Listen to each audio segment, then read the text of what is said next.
Promesse biblique du jour, bonjour à tous. Aujourd'hui parlons de la Pentecôte. Lisons ensemble dans le livre des Actes chapitre 2, versets 1 à 4.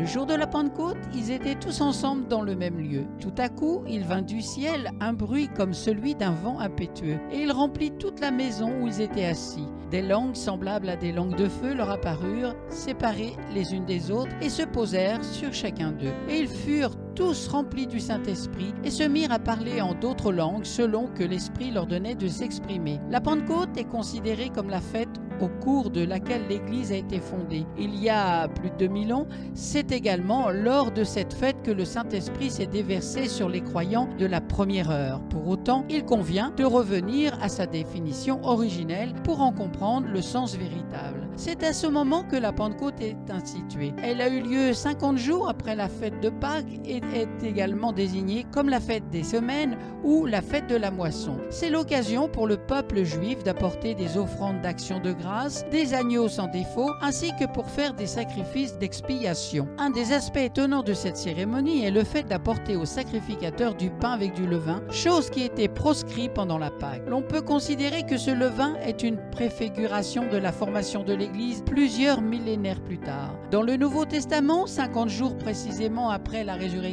de Jésus, les disciples s'étaient retrouvés dans un même lieu. Puis la Bible nous dit qu'un bruit survint et des langues apparurent et elles se posèrent sur chacun des disciples. À ce moment, ils se mirent à parler d'autres langues selon que l'Esprit leur donnait de s'exprimer. La plénitude de l'Esprit était accordée aux croyants. Aujourd'hui encore, il est possible de vivre dans la plénitude de l'Esprit et de marcher selon les directions qu'il nous donne. Cela nous donne l'occasion de parler de quelques bénéfices et des certaines actions qu'a l'Esprit en nous. La vérité. L'Esprit de Dieu nous introduit dans toute la vérité. Cela signifie qu'en période de doute concernant une direction particulière à prendre dans notre vie, il nous guide en vérité. De même, lorsque nous lisons un texte biblique et que nous avons besoin d'explications, il va nous amener à accéder au sens caché des textes, à la révélation de la parole de Dieu. Jean chapitre 16 verset 13, quand le Consolateur sera venu, l'Esprit de vérité, il vous conduira dans toute la vérité, car il ne parlera pas de lui-même,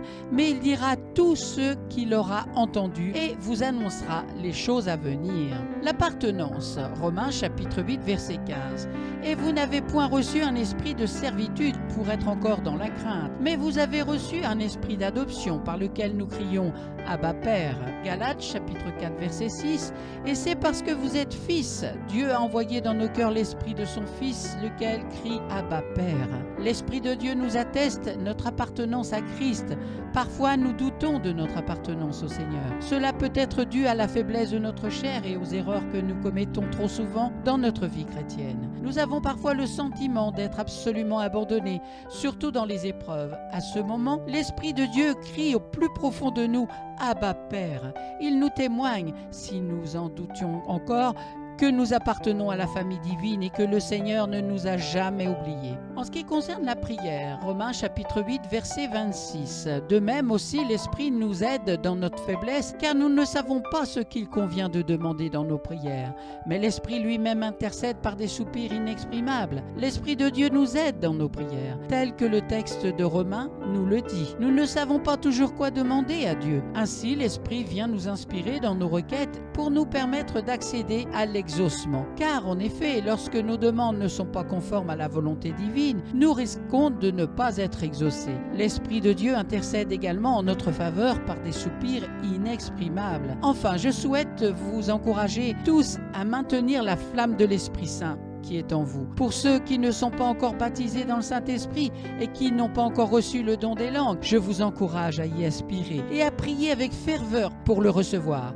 Pour ceux qui ont déjà expérimenté ce baptême, continuez de marcher selon l'Esprit, car là est une clé du succès dans notre relation avec Dieu et même dans notre vie de tous les jours. Amen. Merci Seigneur pour ta parole qui est la vérité, qui est une puissance de vie. Amen. Merci à vous d'avoir pris du temps pour écouter Promesse biblique du jour. Et aujourd'hui, nous avons parlé de la flamme de l'Esprit Saint qui est en nous, c'est-à-dire du Saint-Esprit et du jour de la Pentecôte. Je vous souhaite un bon courage pour poursuivre la méditation de la parole de Dieu et vous donne rendez-vous à très bientôt.